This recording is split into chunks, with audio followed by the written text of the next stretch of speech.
¿Cómo están? Bien, muchas gracias. Bueno, hoy hay muchísima información. Vamos a empezar con la salud, con el doctor David Kersenovich, después Eduardo Clark, Zoe Robledo, Martí Batres y Alejandro Schwartz. Vamos a hablar de avances en el IMSS, el ISSSTE y el IMSS Bienestar, y también sobre el tema de el sarampión y la tosferina, ¿verdad? Información relevante para todas las familias. Bueno, después Arturo nos va a presentar qué es lo que hace la Comisión Nacional de Búsqueda, porque hablamos de esta comisión, pero probablemente quien nos escucha, quien nos ve, conoce poco de esta Comisión Nacional de Búsqueda, cuándo se formó y qué es lo que han venido realizando y cómo la vamos a fortalecer. Y después Miguel Elorza, que es del detector de mentiras, nos va a presentar, hoy no nos va a presentar el detector, sino que nos va a presentar la campaña que está en las redes sociales, en narcopresidenta, narcoexpresidente, etcétera, de dónde vienen las cuentas, cuántas cuentas son reales, cuántas cuentas son falsas, cuánto se han gastado en la campaña, porque todo esto se puede obtener muy fácilmente de un análisis de las redes sociales. Entonces vamos a empezar con salud, si les parece. Después de todo esto contestamos las preguntas.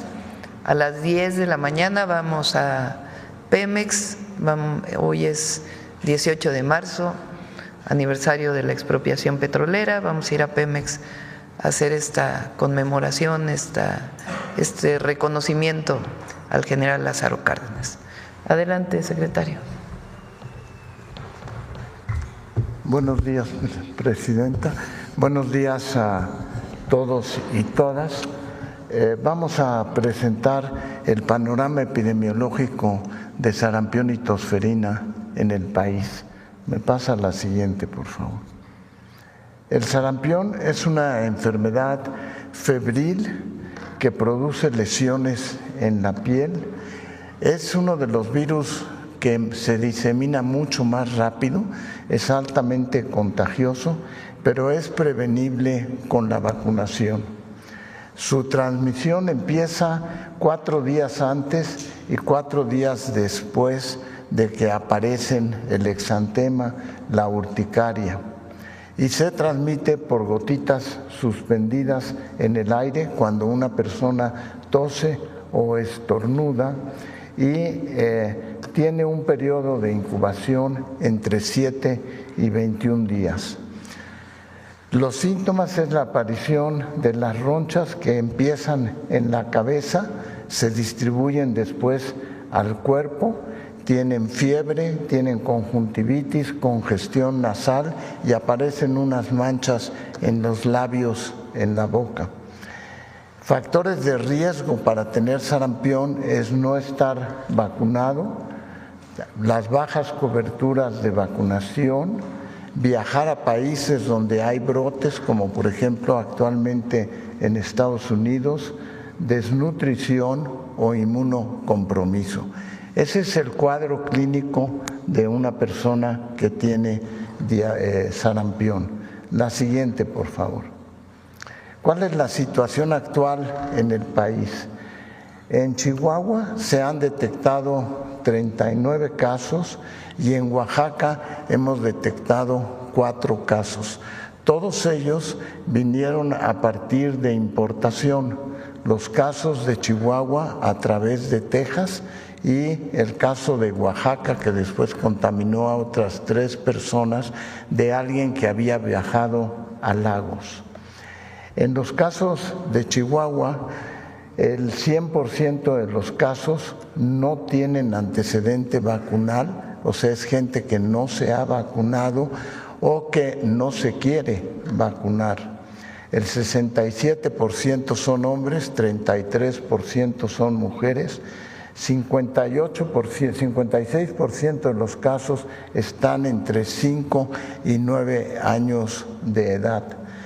La siguiente, por favor. ¿Cuál es la recomendación que hacemos para evitar la diseminación de sarampión en el país?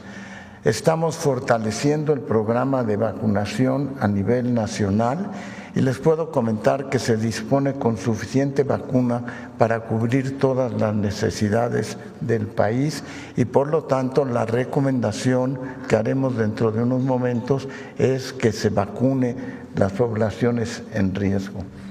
La vacuna triple viral contra sarampión, rubiola y paperas se aplica a los 12 y 18 meses de edad a las niñas y niños. Anteriormente se aplicaba una sola dosis, ahora se recomienda la aplicación de 2 dosis de vacuna y por lo tanto aquella persona que nomás haya recibido, aquella niño que nomás haya recibido una dosis debe de recibir una dosis de refuerzo y si no lo recuerda se recomienda que niñas y niños menores de 9 años de edad reciban una dosis de refuerzo. La vacuna doble viral contra sarampión y rubiola se recomienda en adolescentes y adultos de 11 a 39 años de edad que reciban una dosis de refuerzo y para el personal de salud de 20 a 39 años que esté en contacto con casos positivos. Personas de más de 40 años no requieren vacunarse contra el sarampión. La siguiente, por favor. La tosferina. La tosferina es una enfermedad aguda que afecta las vías respiratorias y esta es causada por una bacteria que está ahí descrita en la diapositiva, que es la Bordetella pertussis. Su transmisión se hace al toser o al estornudar y los síntomas más importantes son ataque de tos, principalmente en la noche, escurrimiento nasal, vómito, la aparición de dedos o labios morados que nosotros le denominamos cianosis y la presencia de dificultad para respirar, espasmos. Los niños son los más susceptibles con la tosferina porque al estar acostados y tener un ataque de tos pueden tener espasmo y dificultad respiratoria que los pone en peligro de fallecer. Los factores de riesgo son la edad, la inmunidad residual a la vacuna y el uso de antibióticos en la fase temprana. Cuando alguien empieza, no debe de recibir un antibiótico hasta que no se demuestra que tiene tosferina. La siguiente, por favor. El porcentaje que tenemos es bajo, es menos de 1%, y oscila entre a lo mucho a 1.2% en la población, de tal manera que el número de casos que se ha detectado es menos de 300 en donde se ha demostrado la presencia de la tosferina. La siguiente, por favor. ¿Qué se recomienda para la vacunación contra tosferina?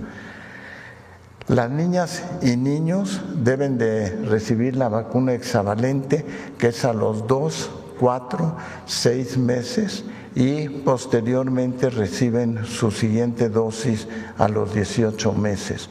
Y niñas y niños pueden recibir una dosis de refuerzo. La vacuna contra difteria, tosferina y tétanos se recomienda en niñas y niños de 4 a 7 años cuando empiezan en la edad escolar a recibir una dosis de refuerzo con esta vacuna para evitar la tosferina. Las mujeres embarazadas, a partir de la semana 20 del embarazo, se recomienda una vacuna acelular que es para tétanos, difteria y tosferina, protege a la madre embarazada y también protege al producto que van a nacer. Y también se recomienda que se vacune el personal de salud en contacto con menores de 1 año. La siguiente, por favor. Nos hemos estado reuniendo con un grupo de expertos para tratar de contener el sarampión y la tosferina. Se han hecho 2 avisos epidemiológicos a todo el personal de salud para que puedan vacunar en todos los centros de salud siguiendo estas instrucciones. La siguiente, por favor. La cartilla nacional de vacunación, tenemos una remesa de 4.4 millones de cartillas y vamos a tener más.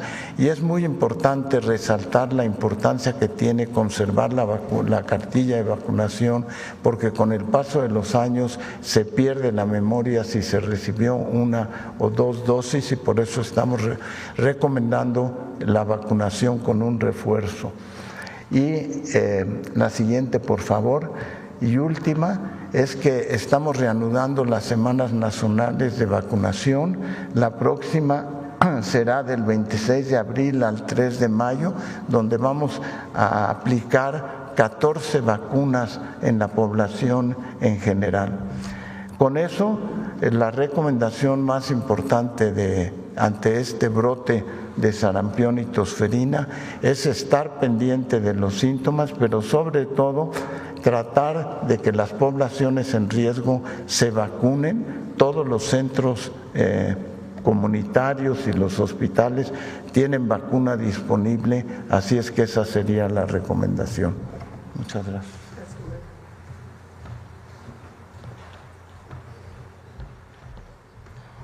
Con su permiso, Presidenta, buenos días a todos.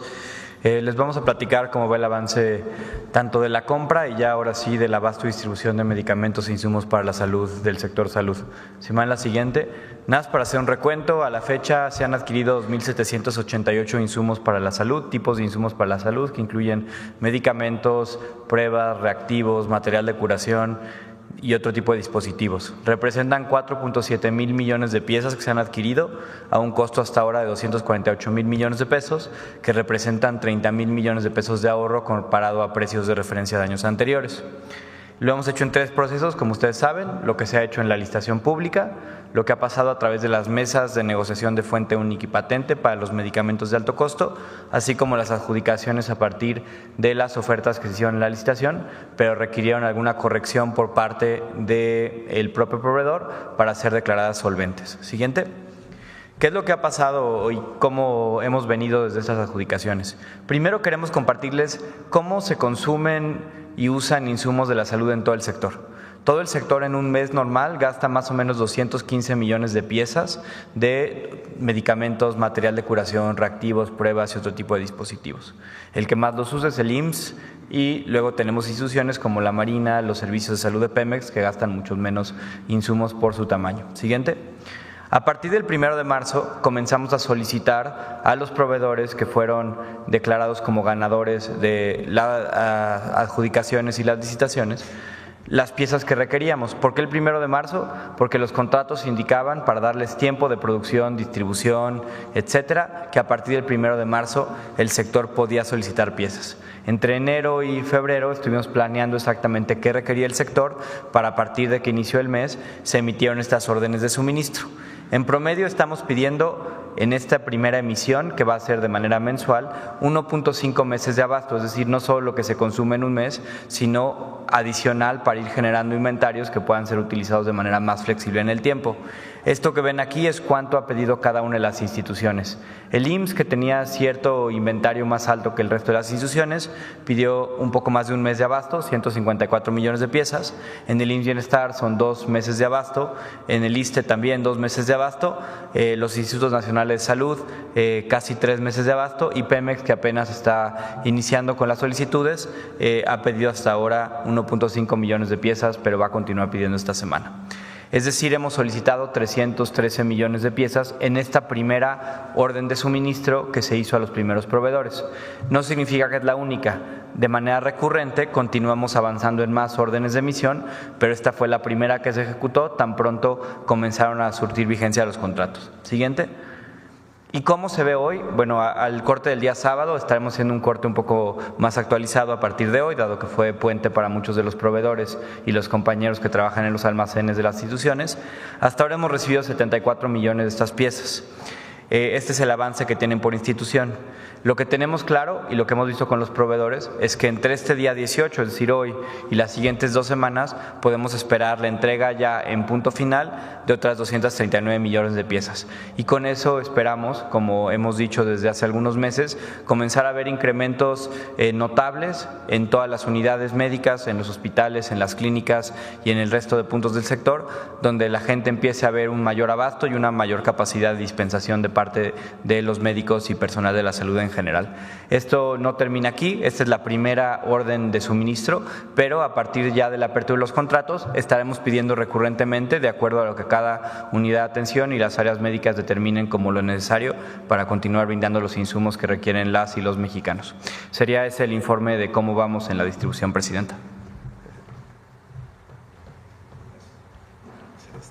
Presidenta.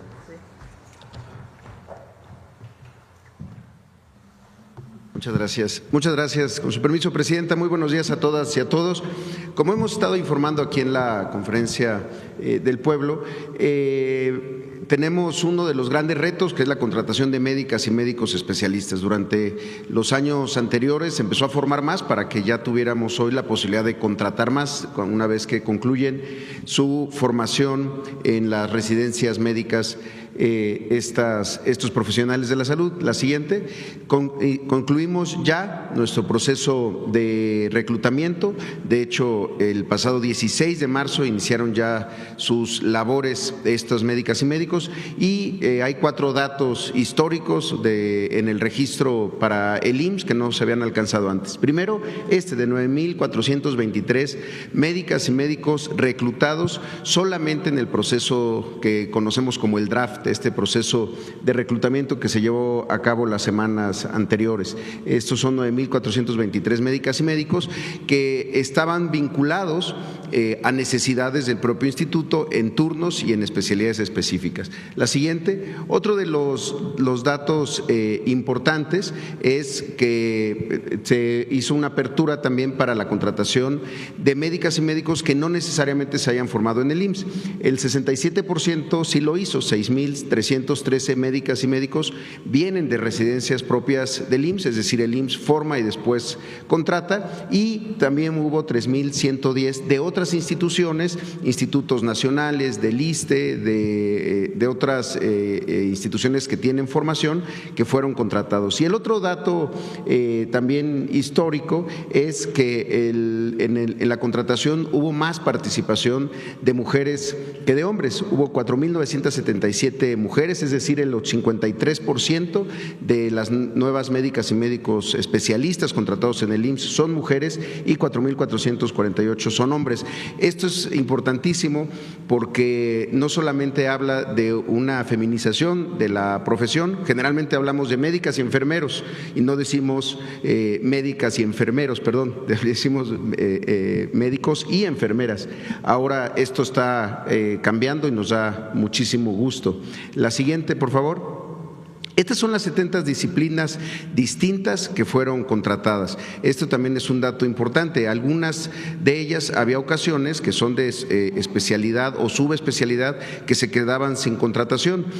Como lo vemos aquí, las que tienen mayor demanda son medicina familiar, el primer nivel de atención, la parte preventiva, que es la columna vertebral de nuestro sistema de salud, la medicina de urgencias, anestesiología, cirugía general, ginecobstetricia, medicina interna y otras que son menos las contrataciones, pero son importantes también porque son subespecialidades. Y por último, también el último dato que se presenta por primera vez, en la siguiente, por favor, es que 21 estados, solo en el proceso de contratación del draft que duró unas semanas, 21 estados cubrieron toda su necesidad, es decir, cubrieron todas sus plazas en todos los turnos en donde había alguna vacancia. El resto de los estados es que estuvieron muy cerca, pero no llegaron al 100%. A partir de hoy y hasta mayo se empiezan a hacer contrataciones ya de manera individual, con apertura de convocatorias para plazas específicas para llegar al 100%. Pero este primer dato del 21 de estados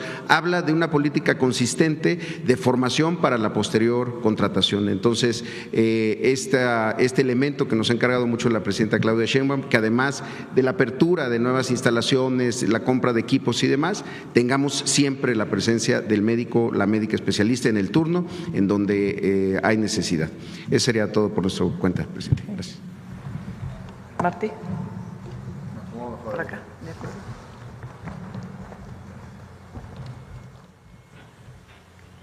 Muchas gracias. Buenos días, presidenta. Buenos días, amigos de los medios de comunicación. Vamos a emprender una reforma en el ISSSTE interna muy importante, que es la transición de los horarios, que tiene una gran cantidad de trabajadoras y trabajadores de la salud que tienen 6 horas y medias de jornadas de trabajo a jornadas de 8 horas. Adelante, por favor. De manera voluntaria. Es una ampliación voluntaria de las jornadas de trabajo de 6 horas y 6 horas y media a 8 horas. Subrayo esto, que es importante porque esto lo está pidiendo mucho la base trabajadora en el ISSSTE, pero también a la institución le interesa. Entonces se va a abrir un proceso para que se pueda dar esta transición. Aquí quiero comentar cuántos trabajadores de la salud en el ISSSTE tenemos en horarios de 6 horas y 6 horas y media. En el caso de médicos especialistas son 10,362, médicos generales son 3,778, cirujanos dentistas son 185, y toda el área de enfermería, paramédicos y afines, o sea, donde entran también laboratoristas, técnicos radiólogos, dietistas, etcétera, son 18,682. En total tenemos 33,007 trabajadores y trabajadoras de la salud en el ISSSTE que están con horarios de 6 horas y 6 horas y media. Se ha venido trabajando con el sindicato, con las trabajadoras, con los trabajadores en esta idea, y calculamos que aproximadamente el 80%, aunque varía en cada uno de los ramos, tiene la voluntad y el deseo de pasar a horarios de 8 horas. En el caso de quienes no quieran pasar horarios de 8 horas, se les respetará su voluntad de seguir con horarios de 6 horas, porque algunos tienen 6 horas acá en el ISSSTE y trabajan en alguna otra institución. Sin embargo, a nosotros nos va a ayudar mucho. Calculamos que entonces más o menos 26,400 elementos que trabajan en las diversas áreas de la salud en el ISSSTE podrán incorporarse a horarios de 8 horas. Esto significará una inversión de aproximadamente 3,500 millones de pesos, con todo el apoyo de la Presidencia y de la Secretaría de Hacienda. Adelante, por favor. Esta transición de horarios de las 6 horas a las 8 horas en las jornadas de trabajo implicará varias ventajas. La primera es que aumenta el salario de las y los trabajadores de la salud en forma proporcional, y esto es un ajuste hacia arriba considerable. En segundo lugar, aumenta el número total de horas laboradas en la institución. Son miles de horas laboradas diarias adicionales. Por lo tanto, esto nos ayuda a disminuir tiempos de espera de la derechohabiencia y nos ayuda a aumentar el número de cirugías que son posibles de realizar, y mejora el servicio de salud en general. Entonces, esta modificación va a ser muy importante. El ISSSTE tiene desde hace años este tema de que la mitad de sus trabajadoras y trabajadores se encuentran en horarios de 6 horas y una parte de ellos de 6 horas y media. Gracias, presidenta. Bonito día. Importante decir que es voluntario, que fue a solicitud de los trabajadores. El ISSSTE es, comparado con el IMSS y el IMSS Bienestar, la única institución que tiene el horario de 6 horas. Entonces, muchos médicos, médicas, enfermeros, enfermeras o trabajadores de la salud han solicitado ampliar su horario a 8 horas, nada más que no había los recursos suficientes para poder aumentar sus ingresos y todas las prestaciones asociadas.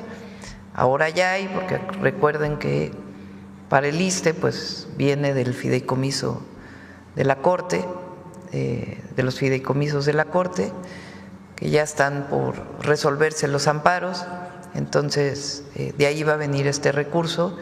Entonces se reconoce el trabajo y la solicitud de los trabajadores de la salud y al mismo tiempo pues eso beneficia a todos los que somos derechohabientes del ISSSTE. Bueno, ¿quién sigue? Alejandro, ¿aquí o allá? Ok. Muy buenos días, Presidenta, señor Secretario, equipo del Gabinete de Salud. Agradecemos la invitación a este espacio de diálogo circular y como cada 2 semanas informamos sobre los avances en la construcción del IMSS Bienestar como una de las redes de servicios públicos de salud más grandes del mundo. En esta ocasión quisiéramos informar sobre la estrategia de implementación del programa La Muestra Viaja, una iniciativa que se presentó por primera vez exactamente en marzo del 2024, hace menos de un año, por nuestro hoy señor secretario de Salud, el doctor David Kersenovich, durante la exposición de los diálogos por la transformación por una república sana. Siguiente, por favor. El programa La Muestra Viaja consiste en aprovechar la red de servicios del IMSS Bienestar, las capacidades instaladas de nuestros laboratorios y sobre todo las nuevas tecnologías para reducir la carga de costos y traslados al paciente. Elimina la necesidad de ir a un centro de salud o a un laboratorio o a una unidad más grande, permitiendo que las niñas, los niños, los adultos mayores, cualquier paciente del IMSS Bienestar pueda ser atendido desde su centro de salud más cercano, donde se tomarán las muestras y estas serán trasladadas hacia uno de nuestros laboratorios especializados de nuestra institución. Nuestros laboratorios estarán a cargo de procesar la muestra, un trabajo técnico y científico para lo cual ya contamos con los equipos especializados como analizadores de bioquímica, hematología, hemoglobina glucosilada, así como microscopios y centrífugas. Nuestros laboratorios también realizan la emisión de resultados, el cual llegará de manera directa y 100% digital a nuestros pacientes directamente a su celular. Cada muestra que viaja es un paciente que no necesita trasladarse, es un paciente que no se forma, es un paciente que no tiene que regresar por sus resultados. Siguiente, por favor. Hoy, gracias a una estrecha colaboración liderada por nuestro secretario de Salud y el IMSS Bienestar y Correos de México, se cumple este compromiso y la muestra viaja ya es una estrategia en operación en el Estado de México.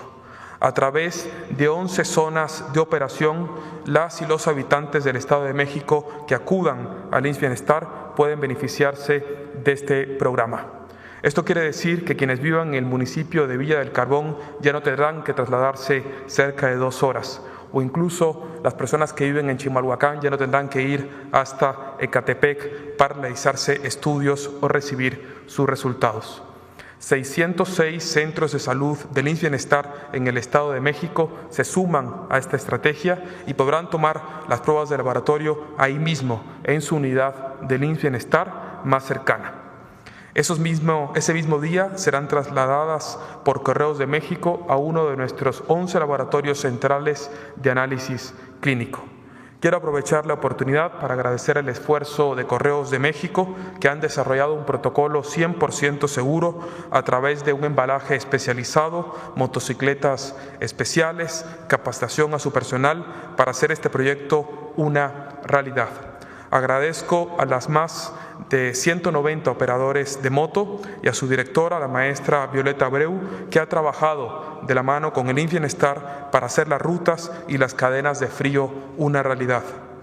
Tras procesarse por nuestro personal especializado en el IMSS Bienestar, que verdaderamente han sido muy perfectas en poder hacer este programa. Los resultados llegan como he comentado, a los pacientes directamente a su celular a través de un mensaje de texto.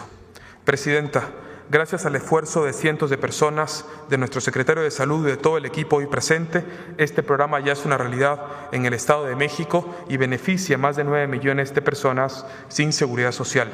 Desde el InfBienestar estamos preparados para realizar las más de 12 millones de estudios al año tan solo en el Estado de México. Y muy pronto estaremos extendiendo este programa a Colima, Veracruz y la Ciudad de México y antes de que termine el 2025 al resto de nuestro país. Siguiente, por favor. La muestra Viaja incluye una cartera de 30 estudios, los más comunes en nuestras unidades del primer nivel de atención y que ahora podrán realizarse a través de esta modalidad. Todas nuestras muestras, por supuesto, son profesionales y 100% gratuitas en los centros de salud del InfBienestar. Pueden ubicar su centro de salud más cercano a su domicilio a través de nuestra página de internet infbienestar.gov.mx. Con esto seguimos avanzando en acercar los servicios públicos de salud a todas las personas, trabajando de manera coordinada para ofrecer de manera siempre gratuita más salud en todos los lugares. Nos gustaría presentar el siguiente video sobre esta primera implementación operativa del programa, al que invito a todas y todos los mexiquenses a conocer a su centro de salud más cercano y muy pronto al resto del país. La Muestra Viaja, una iniciativa innovadora que garantiza acceso equitativo a estudios de laboratorio para todas y todos. En el año 2000 me detectaron diabetes. De ese día para acá mi vida ha cambiado. Me mandan cada 3 meses a hacerme unos estudios a la curva. Estoy muy feliz porque aquí en mi centro de salud ya me voy a poder venir a hacer mis estudios. Ya no voy a tener que pararme más temprano, ni voy a tener que gastar, y el gusto que me da es que en mi celular ya me van a llegar mis resultados. El proceso es simple y eficiente. Acudes a tu unidad médica más cercana. Nuestro personal capacitado toma tu muestra con profesionalismo y cuidado. Con apoyo de Correos de México, recogemos la muestra en embalajes especializados, asegurando su correcta conservación y calidad. Cada contenedor cuenta con monitoreo de temperatura, garantizando que tu muestra llegue en perfectas condiciones al laboratorio.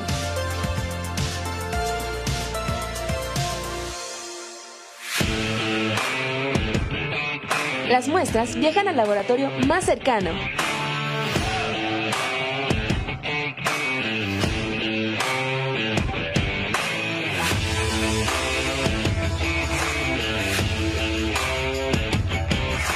Donde nuestros especialistas las procesan y analizan con la más alta tecnología. Tu salud es nuestra prioridad. Por eso, garantizamos resultados confiables y accesibles desde la palma de tu mano. Con la Muestra Viaja, eliminamos barreras. El beneficio de este proyecto es reducir los tiempos de espera para los pacientes y que no tengan que trasladarse desde su domicilio hasta nuestro laboratorio, sino nosotros como laboratorio acercarnos un poco más ahí. Así garantizamos servicios de calidad para todas y todos en todos lados. Gobierno de México. Arturo, cambiamos de tema. Gracias, con su permiso, Presidenta. Muy buenos días a todas y a todos. En seguimiento a la conferencia matutina del día de ayer, en el que nuestra Presidenta de México, la doctora Claudia Sheinbaum, anunció diversas medidas para fortalecer la Comisión Nacional de Búsqueda. A continuación, explicaremos el funcionamiento de esta importante institución dependiente de la Secretaría de Gobernación. Y para eso hemos planteado, como ven en la lámina, una pregunta que ¿qué es y qué hace la Comisión Nacional de Búsqueda? Para nosotros es muy importante que se conozca por todos quienes nos ven y nos escuchan desde las redes sociales o desde su casa. Y decirles que la Comisión Nacional de Búsqueda, que depende de la Secretaría de Gobernación, es el órgano responsable de la localización de las personas, de buscar a las personas que fueron reportadas como desaparecidas o no localizadas. Tenemos estas dos formas de clasificar a las personas que no aparecen. Para ello trabaja con autoridades federales, estatales, familiares de víctimas, garantizando, o eso es lo que buscamos, que la búsqueda sea rápida y efectiva. La comisión tiene 4 áreas con las que organiza todo su trabajo en el país. La primera se llama del Registro Nacional de Personas Desaparecidas y No Localizadas. En esta se contiene el listado, el padrón, el sistema donde están todos los nombres, las fechas cuando se tiene esa información o el lugar de desaparición de las personas que no han sido localizadas. También tenemos una área de acciones de búsqueda que trabaja en campo.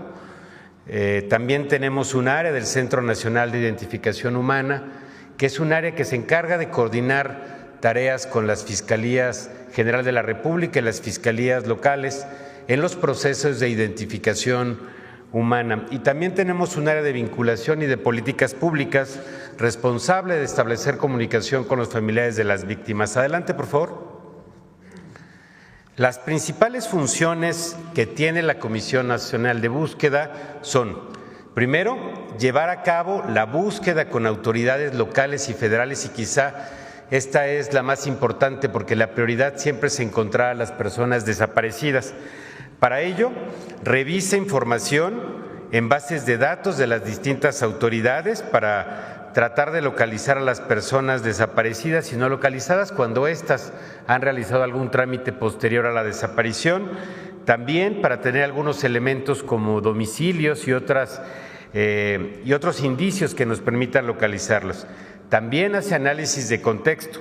¿Qué es esto? Son estudios que explican las condiciones que existían en un lugar al momento y tiempo de la desaparición de una persona. También vamos a territorio a través de la Comisión Nacional de Búsqueda, es decir, a campo, con especialistas. Tenemos geólogos, antropólogos, arqueólogos, criminólogos, criminalistas, ingenieros geofísicos y geógrafos, por mencionar solamente algunas de las especialidades que tienen equipos técnicos para trabajar. Solo mencionaré algunos datos de los últimos 2 meses y pocos días de este año. Hemos llevado a cabo más de 1,100 acciones de búsqueda en campo y forenses durante los meses de enero, febrero y los primeros días de marzo. Y la Comisión Nacional nos reporta el hallazgo de 173 personas con vida y 134 hallazgos forenses.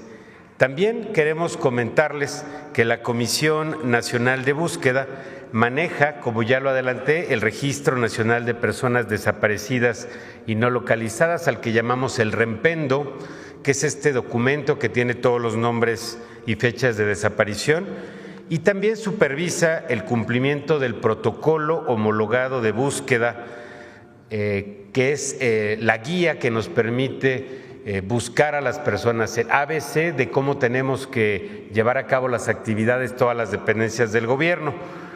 Nos rige la Ley General en materia de desaparición forzada de personas, de desaparición cometida por particulares y del Sistema Nacional de Búsqueda de Personas Desaparecidas. Ahora, respecto al fortalecimiento anunciado ayer por la Presidenta de México en esta Conferencia del Pueblo, adelante, por favor, podemos resaltar algunos puntos. Y el primero es que a través del decreto que se ha suscrito se van a fortalecer las capacidades de la Comisión Nacional de Búsqueda con más personal, con mayor tecnología para ser más eficaces y eficientes los procesos de búsqueda ya existentes y los nuevos que se vayan presentando en búsquedas en vida o también en búsquedas forenses. También vamos a ampliar y mejorar la coordinación con las fiscalías locales, las comisiones locales de búsqueda, para homologar mecanismos de registro de personas desaparecidas y no localizadas, así como los protocolos aplicables.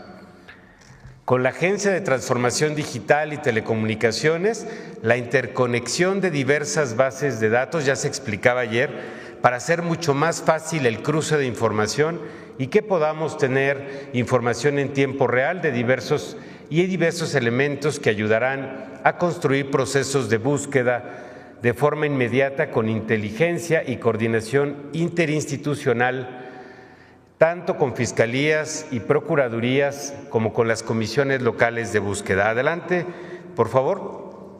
También algo muy importante para el Gobierno de México es reforzar la coordinación con la Comisión Ejecutiva de Atención a Víctimas y, sobre todo, con los familiares de las personas desaparecidas y no localizadas, darles atención, darles apoyo, el acompañamiento y la asistencia que necesiten, como asistencia jurídica, de seguimiento de salud, también salud emocional, por mencionar solamente algunos de los temas con los que apoya la Comisión Ejecutiva de Atención a Víctimas. Y finalmente se fortalecerán las capacidades de análisis de contexto, de búsqueda, localización e identificación con herramientas y equipos tecnológicos especializados como drones, infraestructura tecnológica como georradares y algunos otros. Decir que el trabajo de la Comisión Nacional de Búsqueda, adelante por favor, ha sido fundamental también en otros dos casos que a manera de ejemplo voy a mencionar, como el caso de la Guerra Sucia, que es un caso nacional, y también el caso Ayotzinapa en esta tragedia ocurrida en Iguala, Guerrero, hace algunos años, hace más de 10 años. Estos dos casos no solamente reflejan el compromiso de la Comisión Nacional de Búsqueda y quienes trabajan ahí con la justicia, la verdad y la memoria, también decir que, como lo ha instruido nuestra presidenta, nuestro deber es claro, es no escatimar esfuerzos para encontrar a quienes nos faltan y atender a las víctimas a sus familiares para garantizar que las desapariciones no queden en la impunidad. La búsqueda de personas desaparecidas es una tarea de Estado, pero también una causa de humanidad y de justicia, hasta encontrarlas. Gracias.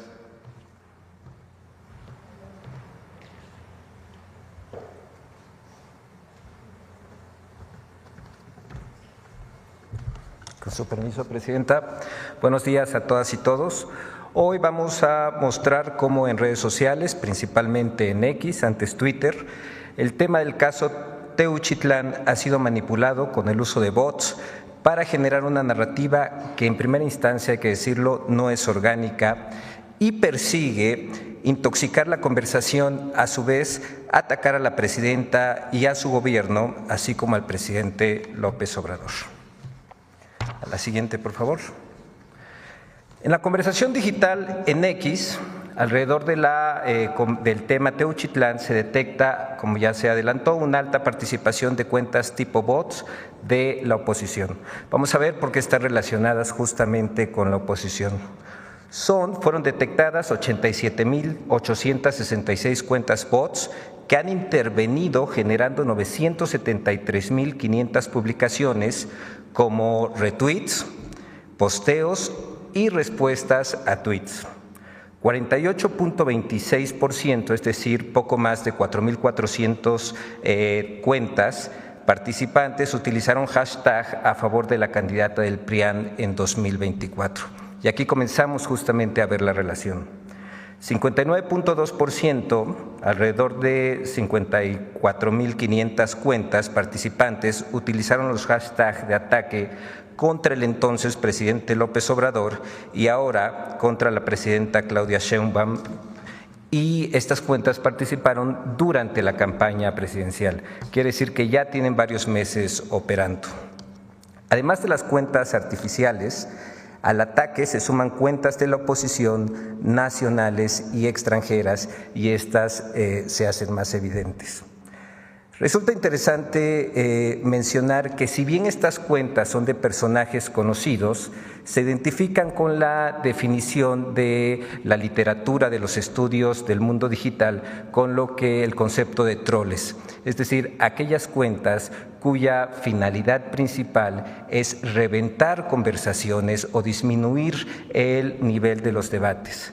Aquí podemos ver a Javier Lozano, Fernando Belauzarán, Xóchitl Gálvez, América Rangel. Además de las cuentas artificiales y estos políticos de oposición que en redes funcionan como troles, al ataque se suman cuentas de la oposición nacionales y extranjeros. Los podemos ver en la pantalla y en la siguiente diapositiva están los actores extranjeros. De esta infodemia hemos detectado que estas dos cuentas justamente han reproducido bastante desinformación sobre temas que tienen que ver con gobiernos o contra gobiernos de Sudamérica y ahora también contra el gobierno de México.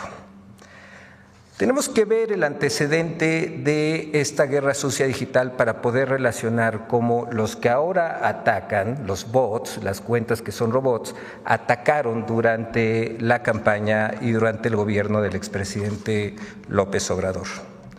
En ese entonces, la oposición gastó millones de dólares en la guerra sucia, estamos hablando de la campaña presidencial. Entre enero y junio de 2024, la oposición impulsó más de 70 etiquetas en X para atacar al expresidente López Obrador y 92 para atacar a la hoy presidenta Claudia Sheinbaum. Durante este periodo se reportaron más de 33.6 millones de publicaciones de guerra sucia, utilizando cuentas, se dijo en ese momento, en México y en el extranjero, como en Estados Unidos, Colombia, Ecuador y Argentina. Recordemos también que en su momento se expuso que las cuentas bots en Argentina estaban al 3 por 1, 3 cuentas por $1.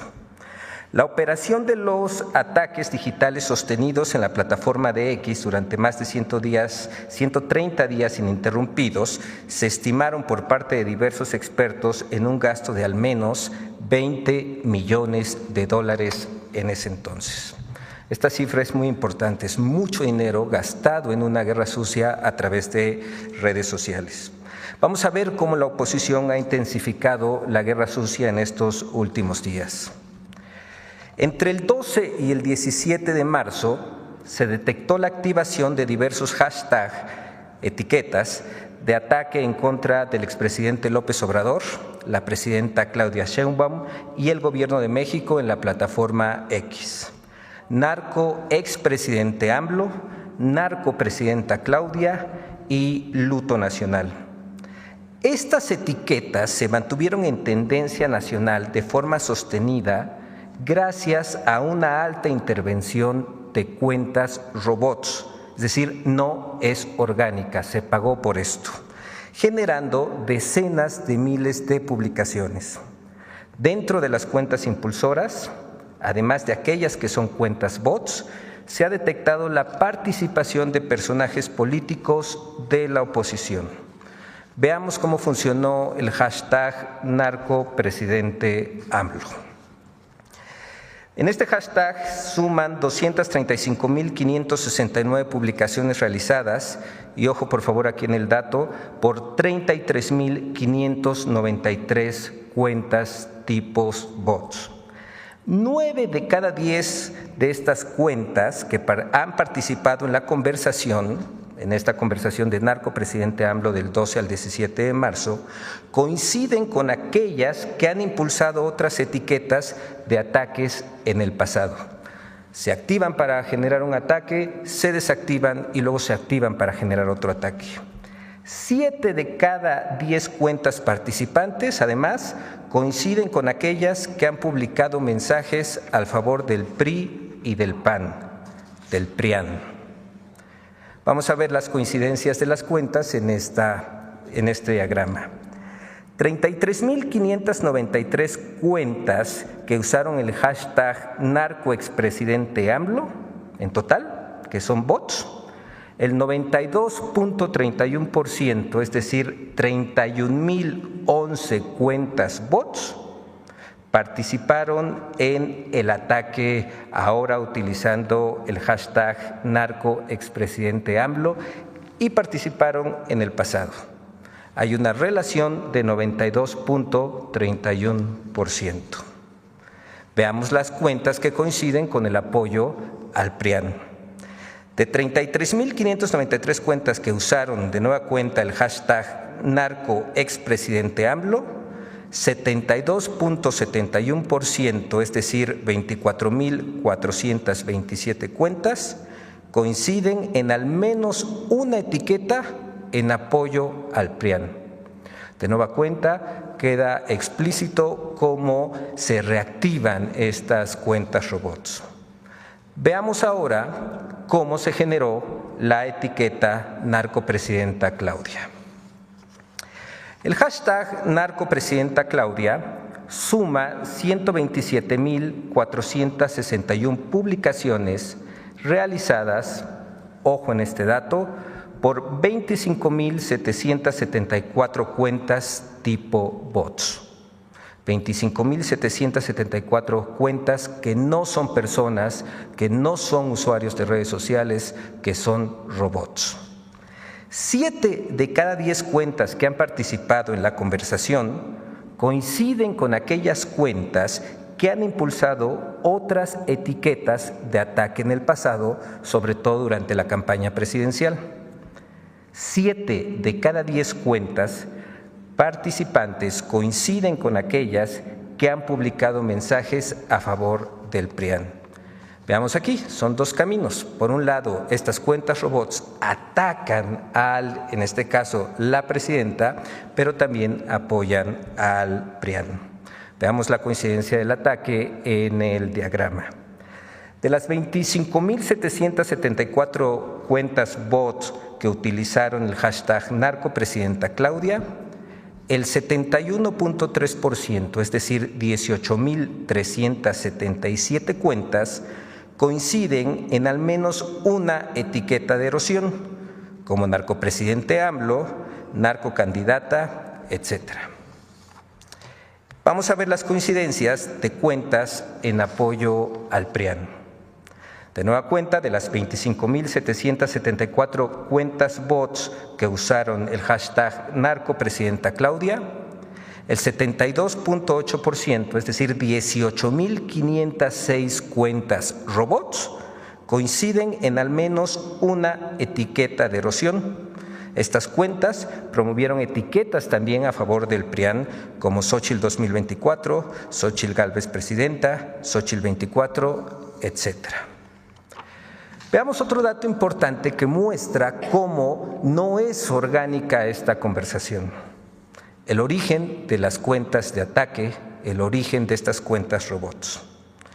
En cuanto al hashtag narcopresidente AMLO, 50.4% son cuentas en México, 28.7% son cuentas en Colombia, 12.7% son cuentas en España, 2.2% son cuentas en Estados Unidos y 6% son cuentas de otros países, hay incluso del continente africano. Desde ahí están las cuentas, las granjas de bots. En cuanto a la etiqueta narcopresidenta Claudia, 47.4% son cuentas en México, 29.6% son cuentas robots de Colombia, 14.4% son cuentas robots en España, 2.6% son cuentas robots en Estados Unidos y 6% coincide con la otra etiqueta, narcoexpresidente AMLO, de otros países. Veamos, por eso se colocó juntas estas dos gráficas, cómo coincide el origen de las cuentas robots que atacan utilizando el hashtag narcopresidente AMLO y narcopresidenta Claudia. Veamos ahora algunas de las cuentas de la oposición que se han sumado a esta guerra sucia. Estas cuentas son cuentas robots que hemos identificado. Está Adrián GR, Valentín Vázquez, Isa Flores Ávila. Los invito a que revisen estos usuarios, estas cuentas, y se van a identificar cómo abundan los retweets, las publicaciones originales son pocas y esas son algunas de las maneras en las que se identifican los robots y se puede ver cómo es inorgánica el funcionamiento de estas cuentas. La siguiente, por favor. Tenemos más ejemplos de estas cuentas de oposición que se han sumado a la guerra sucia utilizando los hashtags narcopresidente AMLO y narcopresidenta Claudia. En la siguiente diapositiva podemos encontrar pues prianistas que se suman a esta guerra sucia.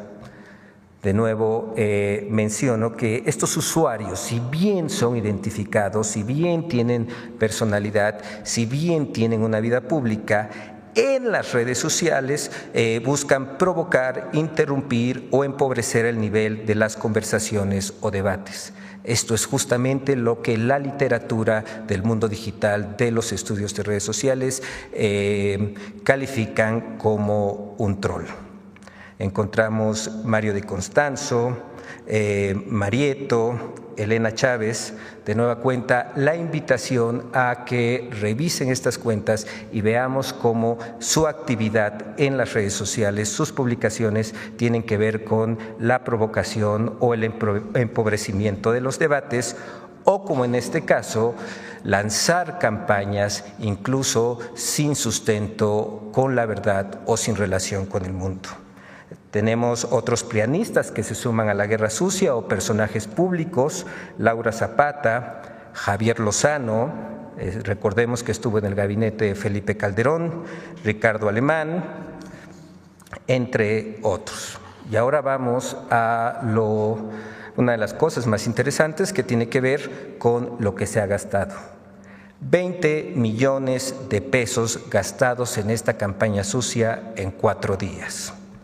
Con el objetivo de contar con una referencia aproximada del costo de las activaciones realizadas de las cuentas tipo bots, los robots, contratar cuentas de robots, cuesta.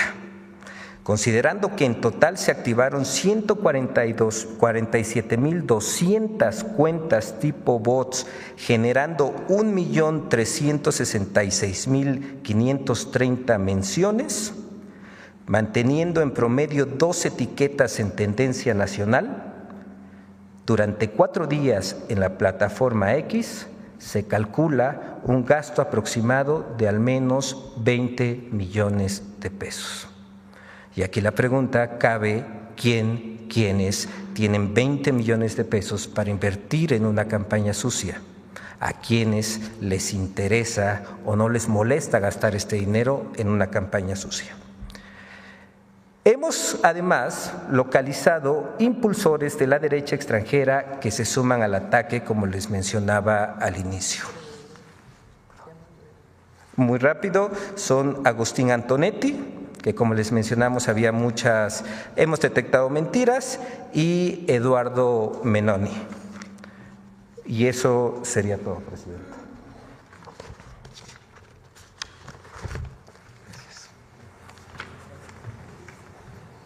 Pues ahí está. Muchas gracias, Miguel. Es una investigación muy profunda que se realizó en particular para este caso, pero que se realiza normalmente cuando hay estos hashtags que se impulsan, estas tendencias que se impulsan y que muestran pues que en realidad no son personas, sino sencillamente están armadas. Lo cierto es que no tienen mucho impacto. Ahí está la campaña electoral, donde mantuvieron por meses estas etiquetas, estas tendencias, y el resultado de la elección fue más de 30% que obtuvimos nosotros frente al segundo lugar. De todas maneras es muy importante denunciarlo, porque alguien está destinando recursos. ¿De dónde? 20 millones de pesos en 4 días para poder levantar una tendencia que es una tendencia falsa.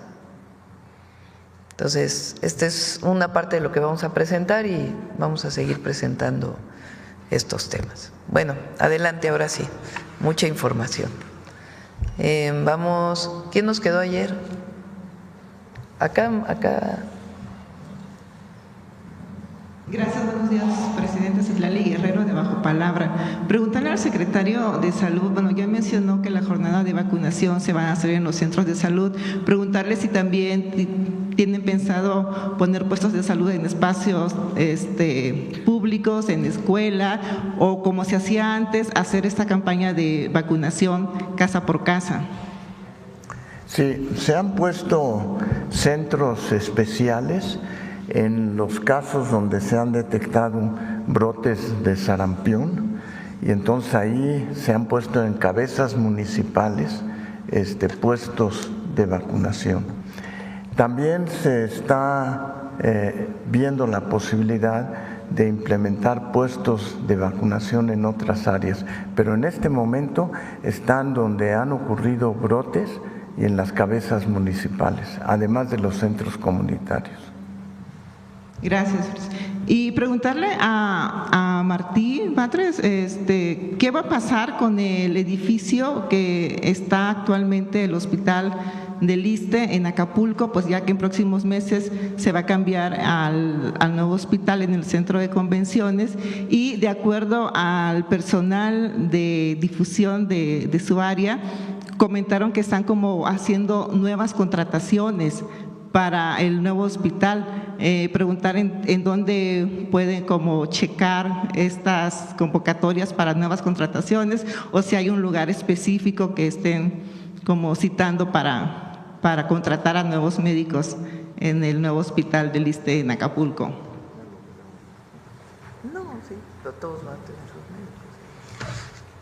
Sobre este último tema, está previsto que los nuevos hospitales, sobre todo cuando existe una ampliación en los servicios o en las especialidades, se hagan nuevas contrataciones. Ya hablaremos de ello con mayor detalle. Varios de estos nuevos hospitales que anunciamos ya aquí en alguna mañanera, los 5, uno de ellos ya se inauguró, el de Pachuca Hidalgo, los otros 4 se van a estar inaugurando este año, el de Acapulco, el de Torreón, Coahuila, Tlajomulco, Jalisco y Tampico, Tamaulipas.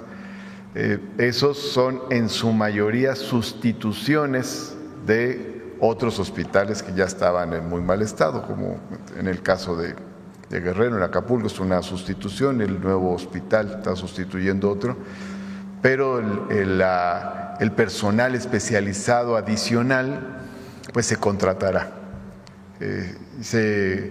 Ya hablaremos sobre esta convocatoria más amplia, pero se está trabajando en eso.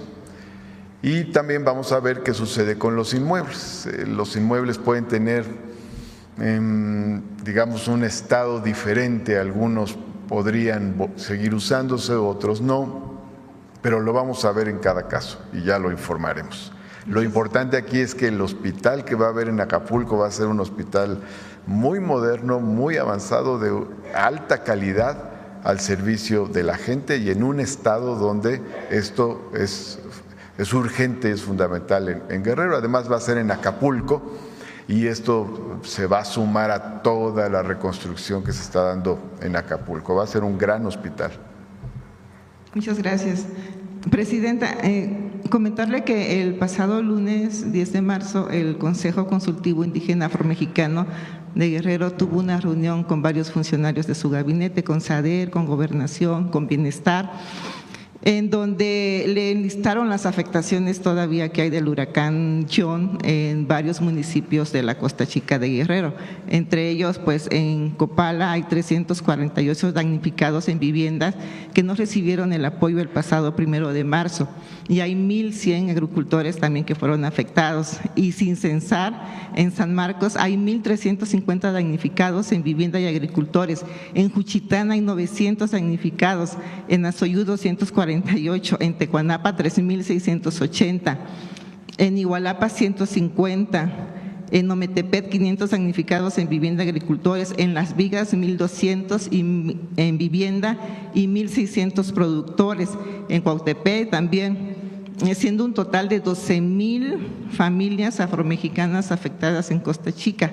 Y también el pasado jueves 13 de marzo, la gobernadora se reunió con parte de este Consejo Consultivo en Las Vigas, en donde se comprometió a ser intermediaria y ver con usted para que se reanuden el censo, y pues preguntarle si ya tuvo contacto con la gobernadora y como cuál sería la respuesta a todas estas demandas que está haciendo el Consejo Consultivo Afromexicano de Guerrero.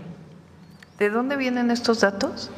Es una minuta de la reunión que tuvieron el 10 de marzo, este lunes 10 de marzo, con la secretaria de Bienestar, con Gobernación y con SADER. Tengo la minuta firmada sí, por los... supe que se reunieron. Hay que revisar el número de personas porque se hizo un censo muy detallado en todo Guerrero y Oaxaca, que fueron afectados por el huracán John. En particular se estaba viendo a las personas que todavía quedaron afectadas, particularmente en las zonas agrícolas o productivas.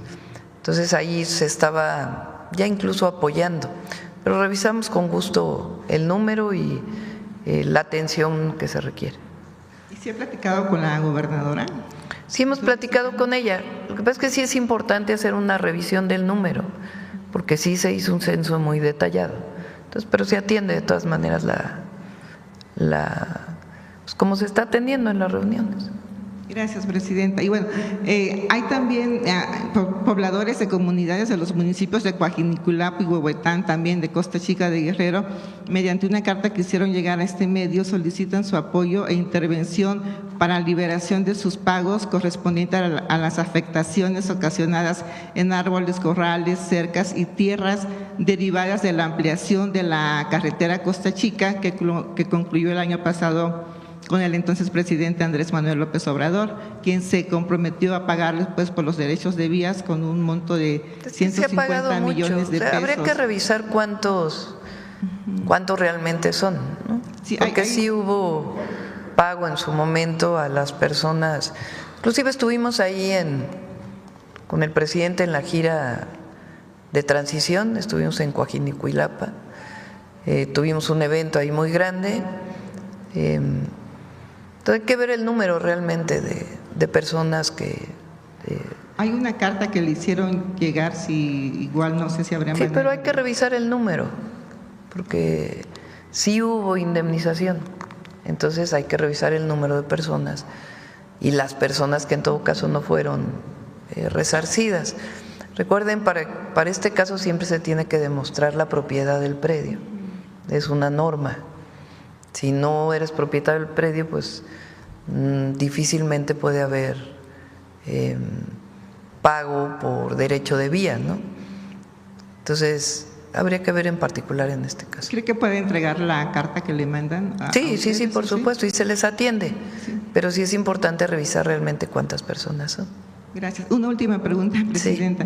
Sí. De los proyectos estratégicos que usted anunció el 17 de enero en Acapulco, de Acapulco se transforma contigo, pues, y que ha causado como pues mucha expectación, fue el Maribús. Ya que usted comentó que la Marina iba a ser el proyecto, no preguntarle pues, si ya está el proyecto, a cuánto ascendería el monto y si esta inversión de Maribús entraría en el monto de los 8,000 millones de pesos que usted había anunciado de recuperación para Acapulco y si el proyecto tiene considerado incluir a los lancheros, como en su momento lo presentó el exgobernador Ángel Aguirre Rivero, ¿no? Que iba a darle como también trabajo a los lancheros con este proyecto del Maribús. ¿El Maribús va a estar listo este año? Sí, es parte de la inversión que mencionas. Vamos a pedirle al almirante que venga para que vean cuáles son las principales paradas. Primero va a ser una primera fase que se inaugura este año y después va a venir una segunda fase y lo va a operar en este caso la Marina. Ya si requiere trabajadores, pues van a ser contratados. Gracias, presidente. También tú estabas ayer, ¿verdad? Gracias, presidenta. Buenos días. Jennifer Barba, de México Comunica. Presidente, escritores como Marielena Chávez, que sin fundamento, al igual que otros autores, vinculan a funcionarios de Morena con el crimen organizado. Sin una prueba real, se basan en informantes anónimos. ¿Qué piensa de estos periodistas o escritores que utilizan información no verificada para vender más libros? Bueno, no sé si ella es periodista, ¿verdad? Es lo que se mencionó ahora. Porque siempre hay que ver la parte legítima, digamos, la parte política de una oposición que critica, y la otra es una campaña orquestada con dinero. Y en este caso es una campaña orquestada con dinero, con compra de bots, de robots, de cuentas que no pertenecen a una persona y recurso que no sabemos de dónde viene para poder inflar una tendencia. Entonces es parte de esta campaña sin fundamento, sin ningún fundamento, que lo único que quiere es desprestigiar a partir pues de un invento. Entonces, narcopresidente lo usaron este hashtag en la campaña, no sirvió de nada. Ahora ya es que narcoexpresidente y ahora narcopresidenta. ¿Qué fundamento tienen? No lo van a encontrar nunca, con excepción de los libros de ciencia ficción de otra periodista, que no tiene tampoco fundamento. Entonces es importante que la ciudadanía, que los que nos escuchan sepan, la cuenta de X es, creo que en México cuenta de X tienen menos del 20% de la población. Y si tienen cuenta no necesariamente la utilizan. Entonces es un sector muy pequeñito. Pero de todas maneras es importante que se conozca que hay dinero, quién sabe de dónde, nacional y extranjero, vinculado con estas tendencias que quieren levantar pues de manera vacía, porque en realidad no son personas. Y claro, hay personajes que no tienen mucha autoridad moral y que se dedican a ser parte pues de esta campaña, ¿verdad? Gracias, presidenta. Distinto, hay que decir, a que la oposición criticara con fundamento. Eso es otra cosa. En México hay debate, hay democracia y se puede discutir. El problema es cuando organizas una campaña con dinero para desprestigiar sin ningún fundamento. Eso no estamos de acuerdo y hay que denunciarlo. Gracias. Presidenta, ¿qué opina de que el presidente municipal de Tijuana, Ismael Burgueño, retomó la iniciativa que usted implementó en su gobierno en la Ciudad de México del Sendero Seguro, para la cual invertirá 100 millones de pesos con el fin de atender un tema similar al de su propuesta en la ciudad fronteriza para que los habitantes lleguen seguros a su destino? Qué bueno. En la reunión que tuvimos con presidentes y presidentas municipales hace pues ya un tiempo, hablamos ahí de una parte del destino del Fondo para Infraestructura Social que se va a entregar directamente a las comunidades indígenas y afrodescendientes o afromexicanas. Segundo, hablamos de la posibilidad de promover estos senderos de paz, estos senderos seguros, que lo que hacen es que iluminan, a ver si tienen una fotografía por ahí de algún sendero seguro, iluminan de tal manera que parece de día en la noche, mucha iluminación y una recuperación muy importante del espacio público, acompañado de murales de artistas urbanos. Entonces, pues recuperas el espacio público, eso ayuda a disminuir la inseguridad y también a tener mucho más confianza de salir por las noches de la ciudadanía o acompañar a quienes de por sí tienen que utilizar el camino para poder llegar a sus casas.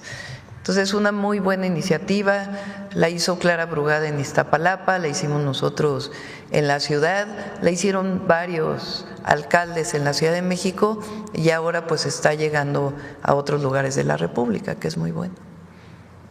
Muchas gracias. Presidenta, por último, ¿qué opina sobre el video de los 238 venezolanos pertenecientes al Tren de Aragua que fueron enviados a El Salvador a la megaprisión de Bukelele? ¿Cree que esto le pueda pasar a los ciudadanos mexicanos? ¿Qué pasaría si el presidente Trump decide mandarlos a estas cárceles? Y si pasa, ¿qué acciones tomaría el gobierno mexicano? Bueno, les informo que en cuanto el gobierno del presidente Trump informó que iba a llevar personas que ellos no solamente no tienen documentos, sino consideraban que habían tenido algún delito, a Guantánamo. Nosotros hicimos una nota diplomática ese mismo día. Lo envió el canciller a la Embajada de Estados Unidos. Normalmente esas notas son privadas, pero vale la pena decirlo ahora, para decir que ningún mexicano debía ser enviado a ningún otro lugar más que a México. Ellos contestaron la nota diplomática diciendo que en la medida que México aceptaba a las personas repatriadas, regresarían a México. Entonces tenemos la certeza de que cualquier persona en Estados Unidos que sea deportada, repatriada a nuestro país, de acuerdo con el gobierno de Estados Unidos y a la solicitud que hicimos, llegará siempre a México. Muchas gracias, presidenta. ¿Quién más estaba ayer? ¿Tú? Gracias, presidenta. Esteban Durán, Vanguardia, Veracruz. Presidenta, un tema de estudiantes allá en Coatzacoalcos, Veracruz, quienes demandan que se rehabilite y se reestructure la Universidad Bienestar, porque en su construcción tiraron una caseta que servía para refugiarse del sol y la lluvia. Eso es lo que están pidiendo. Igualmente demandan que el sistema de drenaje se rehabilite, pues en su construcción igualmente la destrozaron y no ha estado funcionando bien. Demandan la construcción de las banquetas y guarniciones porque tienen que bajar al arroyo para que ellos puedan… ¿En dónde es la? En Coatzacoalcos, Veracruz, en la Universidad del Bienestar. Desde el 2021 ya está funcionando, pero esta tiene muchas fallas, tiene muchos defectos y piden, bueno, que también demandan la instalación de luz, sobre todo en el área de afuera, porque esto se ha prestado a muchos asaltos a los estudiantes, a los maestros. Esa es la petición de los estudiantes de allá de Coatzacoalcos, Universidad de Bienestar. Sí, presidenta, gracias.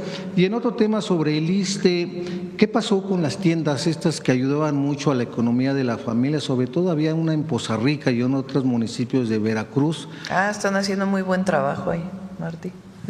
Sí, igualmente también la que había en la Narvarte, una tienda muy grande del ISSSTE con muy buenas ofertas.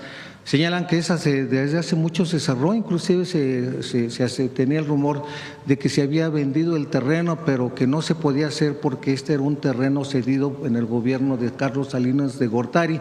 Sin embargo, pues no había escrituras. ¿Qué es lo que está pasando sobre estas tiendas? Bueno, como ustedes saben, las tiendas de Super-ISSSTE son una de las 22 prestaciones sociales que tiene el ISSSTE a su cargo. Es una prestación muy importante. Estas tiendas de Super-ISSSTE son para derechohabientes y también para no derechohabientes, para las comunidades que están en las zonas donde se encuentran estas tiendas. Se está haciendo un trabajo muy bueno. Ahí tenemos como directora a Dunia Ludlow, que está al frente de las tiendas de Super-ISSSTE. Y quiero comentar que en el lapso de 5 meses, las ventas de Super-ISSSTE se elevaron en un 61%. De hecho, ya en el primer mes que estuvimos al frente del ISSSTE, me reportaba el equipo de compañeros de Super-ISSSTE que había aumentado en un 12% las ventas y el siguiente mes siguieron aumentando, no han dejado de aumentar. Tenemos una tienda en Nayarit que aumentó sus ventas en un 300%. Una parte de todo ello se debe a que se han incorporado nuevos elementos. Por ejemplo, en todas las tiendas se están vendiendo los libros del Fondo de Cultura Económica. Hicimos un convenio ahí con Paco Ignacio Taibo.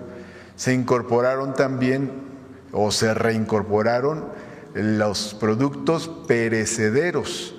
Ya no se vendían frutas ni verduras y ahora hay frutas y verduras y tenemos jornadas especiales los lunes con productores que directamente llevan del campo a las tiendas de Super-ISSSTE estos productos y en próximos días se van a incorporar cárnicos también.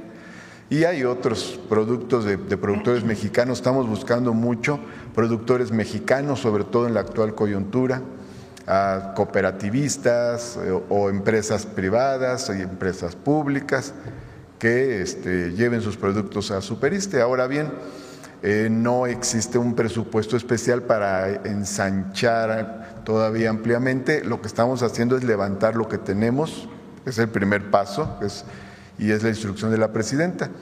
Pero hay un par de casos donde las tiendas no se habían cerrado, teníamos a los trabajadores, teníamos el abasto, teníamos las instalaciones que no se habían enajenado y se reabrieron las tiendas de Coruña y de peluqueros aquí en la Ciudad de México.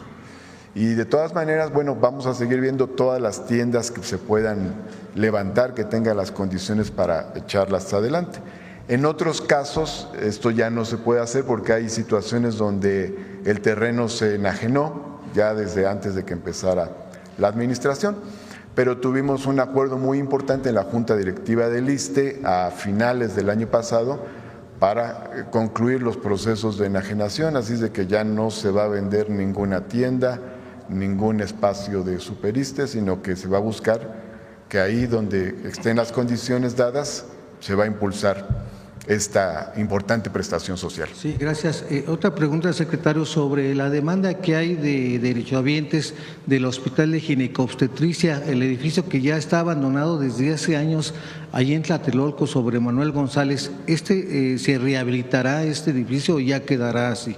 Bueno, de hecho, ayer en la reunión de salud hablamos con la presidenta de ese tema porque ese inmueble tuvo una fractura estructural mucho antes del temblor del 2017, más o menos por allá por el 2012, y entonces quedó sin posibilidades de ser utilizado. El personal médico en su gran mayoría se reincorporó a hospitales que están cercanos, como el 1 de octubre y otros, y sin embargo, pues ahí está el inmueble, no se está usando, y queremos hacer un acuerdo con el IMSS para hacer ahí un conjunto IMSS-ISSSTE y poder tener ahí un conjunto de salud importante. Vamos a trabajar, explorar qué podemos realizar en este sentido para que ese espacio no esté ahí desaprovechado y abandonado, y en nuevas condiciones, porque ya no es igual, ya hay otras condiciones, se puede hacer también una unidad médica de salud adaptada a los nuevos tiempos de parte del ISSSTE. Gracias. En cuanto al del Seguro Social, Presidenta, el Hospital del Zaragoza, la Clínica 25, ¿ese cuándo ya se entregará en forma?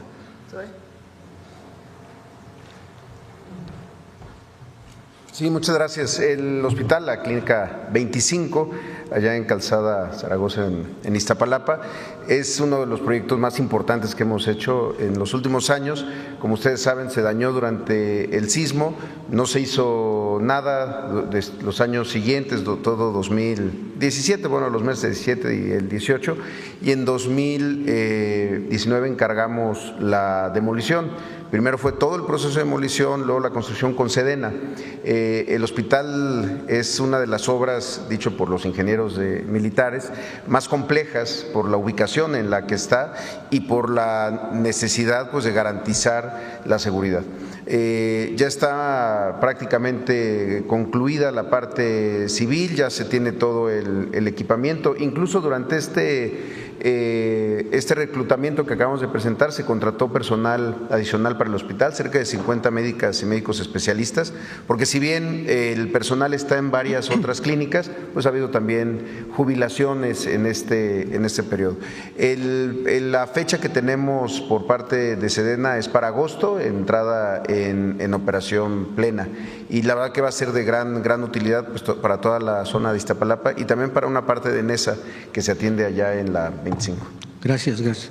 Finalmente, Presidenta, hay una gran preocupación en la zona oriente del Estado de México, sobre todo en donde es Los Reyes, La Paz, San Vicente, Chicoloapan, Ixtapaluca, Chalco y Ecatepec, en donde pues los habitantes ven con preocupación cómo están creciendo las gaceras clandestinas. Esto se ha convertido en una bomba de tiempo y en la que pues no ha habido ninguna medida de seguridad o control de protección civil. Acusan que pues hay una completa indiferencia por parte del secretario, del director de Protección Civil Estatal, y en la cual también los mismos alcaldes de esos municipios acusan este desinterés de Adrián Hernández Romero. Pues no hay ninguna revisión, ninguna clausura. Ellos demandan que haya una revisión exhaustiva, si es posible que esté también supervisada por las fuerzas federales, para que determinen si es legal que estén ahí. Igualmente, pues también acusan que puede hacer un huachicoleo de gas en esos municipios. Además, también los empresarios se han estado quejando porque el sector se ha visto afectado por el precio regulado que impuso la Comisión Reguladora de Energía y que además pues no pueden competir con estas caseras clandestinas que venden muy por debajo este combustible. Entonces, eso es lo que piden, Presidenta, para que por lo menos pues, haya una regulación en este sentido, porque se clausuran y a los 20 días ya están otra vez le pedimos a la CEA, puede haber gaseras con toda su regulación, pueden existir, pero vamos a ver este caso. Muy bien, gracias. Muy bien. ¿Estabas ayer? No, pero bueno, de una vez.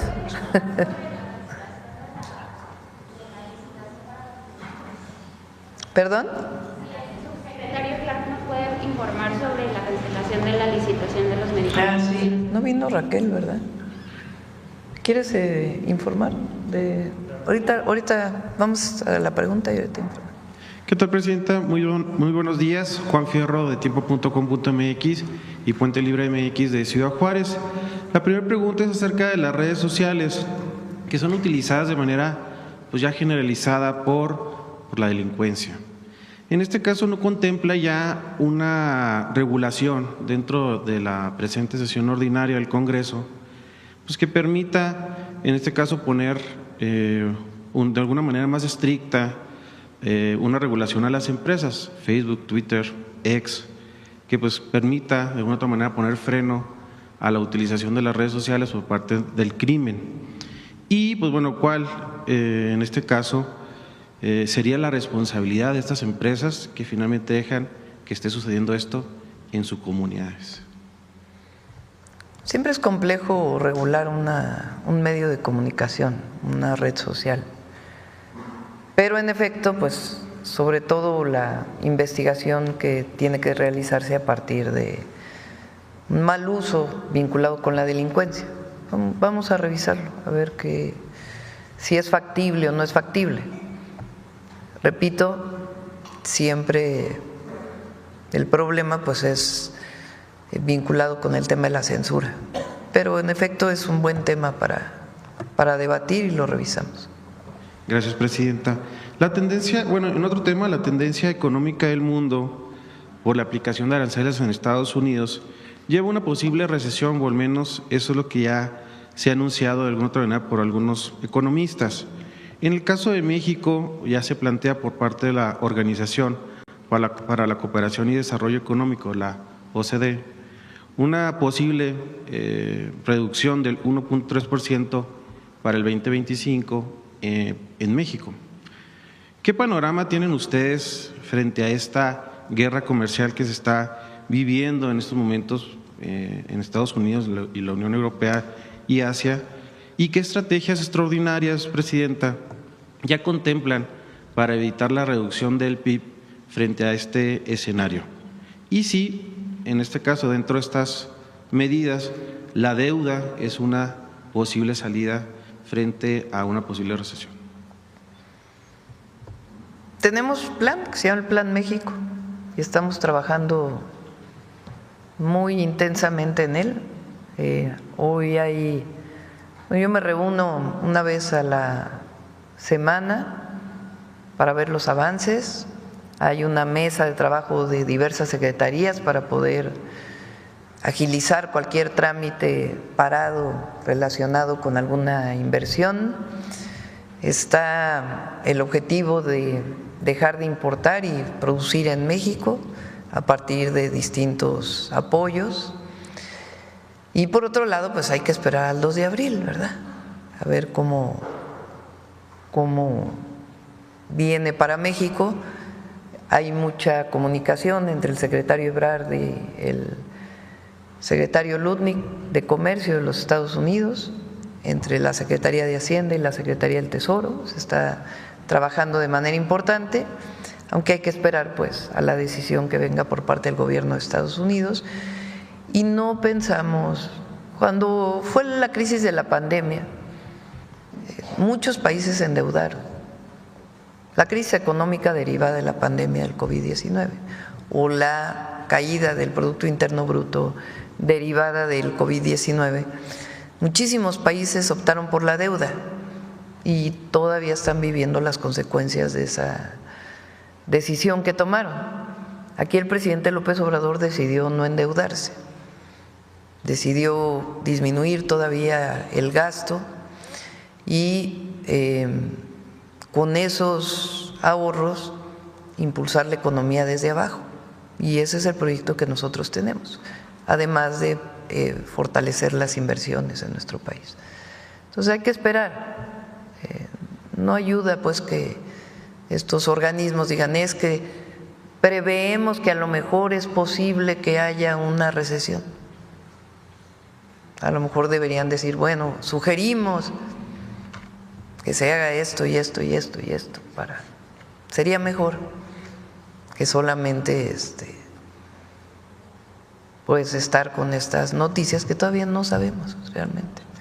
Obviamente leemos siempre la situación internacional derivada en efecto de la puesta de aranceles por parte del gobierno de Estados Unidos y otros temas también internacionales. Y por último, Presidenta, el día de ayer se da a conocer por parte del gobierno de los Estados Unidos que desplegó un destructor en el Golfo de México. En este caso, ¿cómo toma el gobierno mexicano esta acción de colocar pues este tipo de barco de guerra en lo que viene siendo el Golfo de México? Y si considera que México representa ese peligro o ese nivel de peligro frente a un barco de esa magnitud. Bueno, ellos están en su territorio y en aguas internacionales. Nos lo hicieron saber antes de que saliera la noticia y saliera el barco, pero no están en territorio nacional. Están en su territorio y en aguas internacionales bajo las normas internacionales de navegación. Entonces, pues ellos tienen esa facultad de hacerlo en esa situación.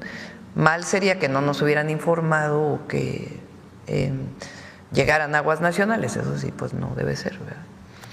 Pero están en territorio de Estados Unidos y en aguas internacionales, pero no es contra México. Están vigilando las aguas internacionales por si llega droga o alguna otra situación hacia los Estados Unidos. Muchas gracias, presidente. Recuerden, por ejemplo, que nosotros tenemos a través de la Secretaría de Marina una vigilancia muy exhaustiva de nuestra propia plataforma continental y mares internacionales por llegada de droga a México. Se han hecho en este periodo que llegamos nosotros incautaciones históricas gracias a esa vigilancia que tiene Secretaría de Marina para evitar que llegue droga a nuestro país. Entonces, pues estas son medidas que toma el gobierno de Estados Unidos. Sí, acá.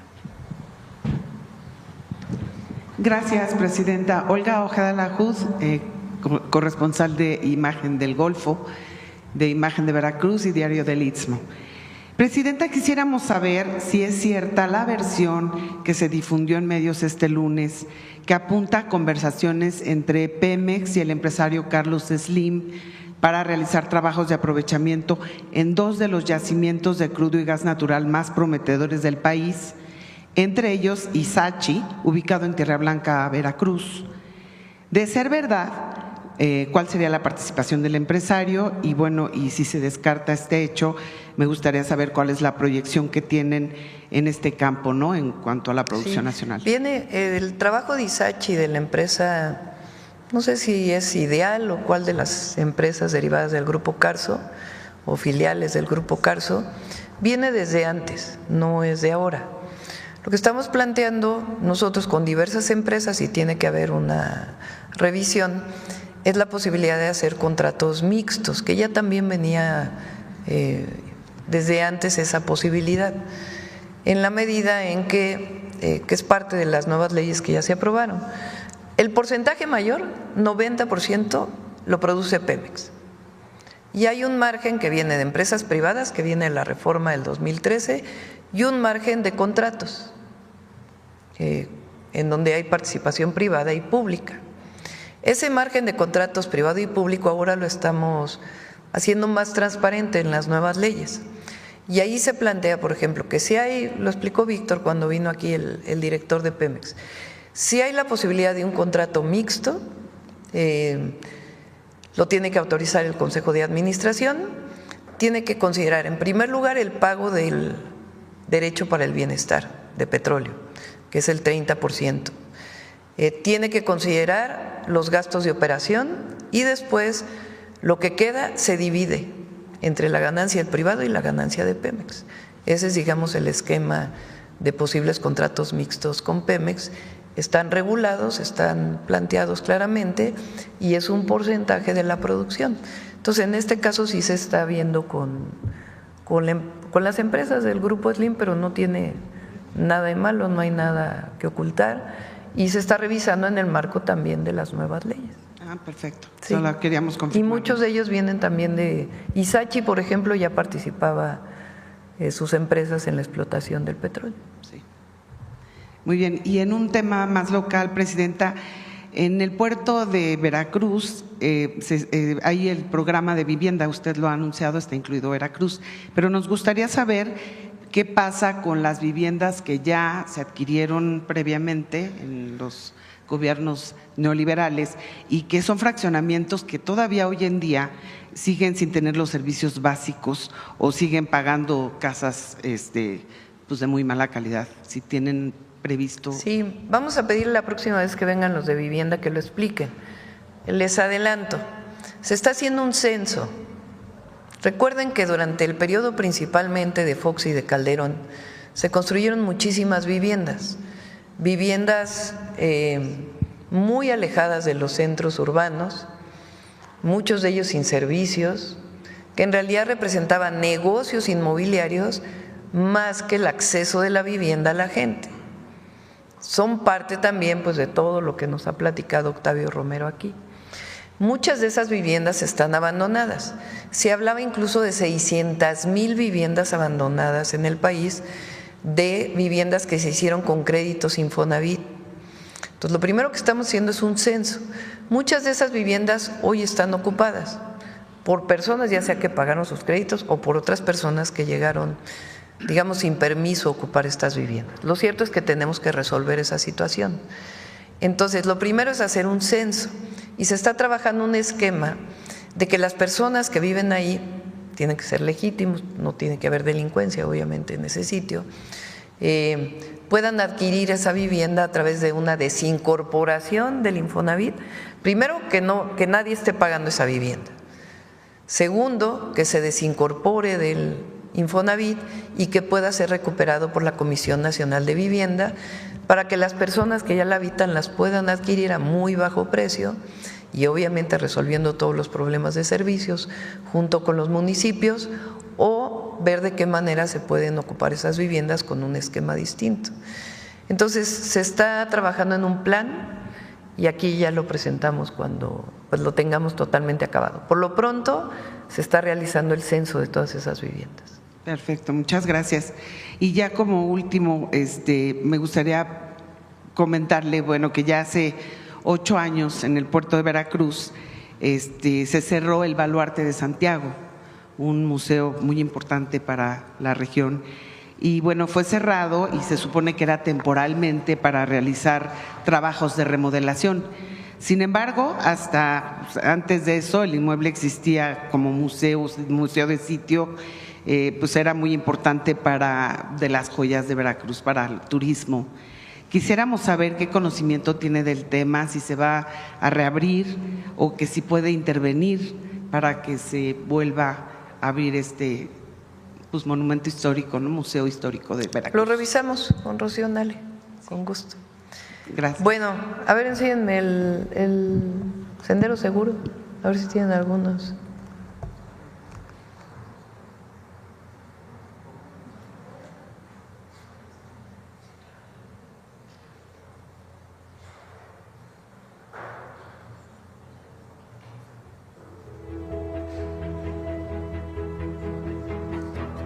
Le llamamos Camina Libre, Camina Segura para mujeres.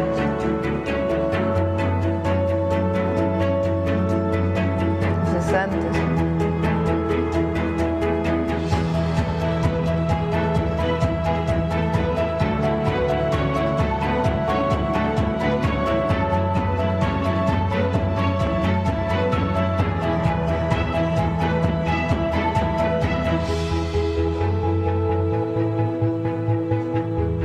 Se usan distintos tipos de luminarias.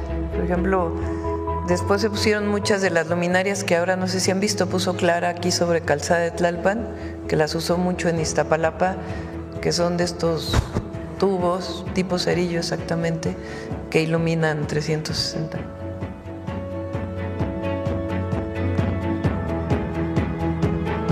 Entonces es un rescate urbano. Se ilumina para seguridad. Eso es lo que quiere hacer ahora el presidente municipal de Tijuana. Bueno, cierro con esta. Acaba de salir lo informaron en el Gabinete de Seguridad, pero ahora lo saca el director del FBI en su Twitter, de una persona que fue detenida en México, que era uno de los más buscados del FBI y fue detenido la noche de ayer en nuestro país. Bueno, muchas gracias a todas y a todos. Vamos a Pemex hoy a las 10 de la mañana. Lo de las medicinas, discúlpame. La reunión con el gobernador de Jalisco estuvo aquí en la reunión del Gabinete de Seguridad. Acordamos trabajar conjuntamente, solicitarles a las fiscalías que en su marco de actuación y de sus atribuciones también pudieran revisar conjuntamente, particularmente el caso reciente de Jalisco, y coincidimos en muchas de las visiones que estamos planteando y decidimos pues trabajar conjuntamente. Entonces, así fue la reunión y, perdón, Eduardo, si quieres platicar muy rápido. Gracias, presidenta. Les comento, como ustedes vieron hace un rato, hemos adjudicado 2.800 claves, casi 2.788 para ser preciso, en este proceso de compra de medicamentos. De esas claves, a la hora que uno las evalúa y ve las mejores ofertas que ha provisto toda la industria farmacéutica nacional e internacional, el 94% de ellas identificamos que se compraron al mejor precio posible y de hecho con precios inclusive mejores que años anteriores. Sin embargo, tan pronto fueron los resultados de la licitación, hace ya casi 6 o 7 semanas, identificamos 175 insumos, es decir, 175 medicamentos o material de curación, etcétera, que se adjudicaron a proveedores que no habían sido los del mejor costo. Es decir, no habíamos ejecutado la compra a los proveedores que más bajo habían ofertado. Y nos pusimos entonces inmediatamente en contacto con la Secretaría de Anticorrupción y Buen Gobierno. Representan estos 6% de las claves que se han comprado, es un porcentaje relativamente menor, pero es un porcentaje que a todos nos interesa mucho. Y por eso hablamos desde el primer momento con la Secretaría de Anticorrupción y Buen Gobierno e iniciamos ellos una investigación para entender un poco las razones por las que se había ocurrido. A partir de las investigaciones que hizo la subsecretaria de Buen Gobierno ahí en la Secretaría y con el apoyo de la maestra Buenrostro, identificamos que en estas claves efectivamente teníamos que realizar o tenemos que realizar acciones de investigación clara para ver las razones por las que fueron compradas a sobreprecio. Estas representan un sobreprecio considerable, casi de 13. Todavía no se adjudicaron los contratos, esto es importante decirlo, pero tan pronto nos dimos cuenta de esto, lo que hicimos fue notificar a todas las instituciones, aquí están mis compañeros, para que esas 175 claves no pidiéramos piezas. Es decir, que mientras este proceso de investigación se lleva a cabo, esas se quedaran un poco en pausa y comenzáramos el abasto de todo el resto de las piezas que requiere el sector. Eso es un poco lo que les presentaba. Es decir, hoy, aunque identificamos que esto se compró a sobrecosto, no se ha pedido piezas. Es decir, en caso de que la Secretaría de Anticorrupción y Buen Gobierno determine que hubo una actuación irregular de algún funcionario público, en Birmex particularmente, esas piezas no generan un perjuicio al erario, ya que no se han comprado todavía. Y lo que está haciendo la Secretaría de Anticorrupción y Buen Gobierno es determinar cómo proceder jurídicamente en esto. Lo que buscamos es poder resarcir esos fallos, es decir, que para estas 175 claves podamos adjudicárselas efectivamente al proveedor que daba las mejores condiciones, no solo de precio, pero también de calidad. Mientras tanto, y es algo que la propia presidenta le informamos desde hace algunas semanas, se separaron del cargo las personas que participaban en estos procesos dentro de Birmex. ¿Con qué objetivo? De que la investigación pueda correr su curso, pueda ser determinada la responsabilidad o no por parte de la Secretaría de Anticorrupción y Buen Gobierno y a partir de esos resultados determinar qué claves tienen que ser readjudicadas. A mí lo que me gustaría dejar muy claro es lo siguiente. Primero, como ya reforzaba la presidenta, donde hemos identificado posibles indicios de corrupción o compras equivocadas por cualquier razón, no estamos comprando esos medicamentos, están en pausa de aquí a que se determina efectivamente cómo ocurrió. En segundo lugar, que estamos privilegiando el abasto de todas las claves donde identificamos claramente que se compraron a las mejores condiciones y representan, como les comento, prácticamente el 95% de lo que hemos comprado. Esas son las claves que están llegando, que estamos peleando, que estamos ya comenzando a ver pues llegar a los hospitales y los centros de salud. Y en tercer lugar, y tal vez la más importante de todas, es que queremos dejar claro que en estos procesos de compra de medicamentos e insumos para la salud no hay ni un solo espacio para la corrupción y que cualquier indicio que tengamos de corrupción vamos a hacer lo mismo que esta ocasión, frenarlo, investigarlo y encontrar a quien sea responsable y poder además dar entonces no solo las mejores condiciones de precio al gobierno mexicano, los mejores medicamentos a los pacientes que se atienden en el sector, pero importantemente dejar una línea clara con la industria farmacéutica que no hay espacio para ese tipo de prácticas desleales de aquí en adelante. Son investigaciones que siguen en curso, no tengo el número exacto, pero en las áreas responsables de Birmex pues hemos hecho ya esas separaciones. ¿De abasto prioritario? Lo que hemos identificado es que prácticamente estas 175 claves, todas tienen algún sustituto terapéutico, ya sea en otro medicamento o en otra presentación. O en algunos casos también tenemos contratos abiertos de los ejercicios anteriores, tanto de la compra complementaria que hicimos al final del año, como de los ejercicios del año anterior. Es decir, hasta ahora lo que hemos identificado con las instituciones es que ninguno de estos medicamentos en el corto plazo, en este periodo de investigación, pone en riesgo el abasto o la vida de los pacientes. Y evidentemente también estamos preparando, en caso de que alguna de estas claves sea determinada no procedente, que vamos a adjudicarlas pues, de manera prioritaria tan pronto se determinen las responsabilidades, porque tenemos una gran ventaja. Esta investigación está basada en lo que la propia proveeduría ofertó, es decir, nosotros sabemos cuáles son los proveedores que ofertaron las mejores condiciones y podemos en ese caso reparar los fallos. Estas investigaciones iniciaron a partir de finales de enero, principios de febrero.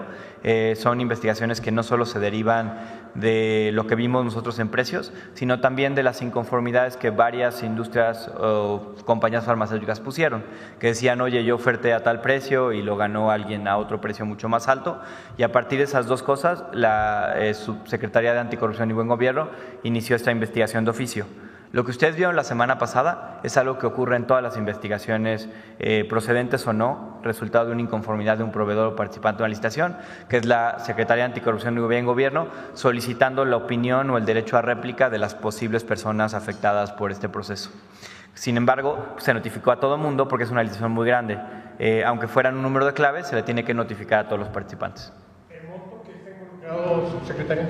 Estamos hablando de un posible incremento de costos cercano a los 13,000 millones de pesos, que significa que podemos inclusive al reparar esos fallos y adjudicárselos a los proveedores pues de mejores condiciones, tener un ahorro inclusive mucho mayor a lo que estamos ya viendo hoy con lo que se está pidiendo y solicitando de piezas. Una vez que ya se adjudican. Claramente. Esa es la parte que la propia presidenta nos ha pedido. Bueno, le ha pedido a la Secretaria de Anticorrupción y Gobierno que pues, se cumpla la cabalidad la ley, no solo en lo administrativo, sino también en lo que puede ser posiblemente penal. Creemos que en esta primera compra que nos toca a nosotros tenemos que pintar la raya, que no hay ni un solo espacio, ni un centímetro para admitir este tipo de prácticas y así dejar claro que de aquí para adelante nadie ni siquiera lo intente. Gracias.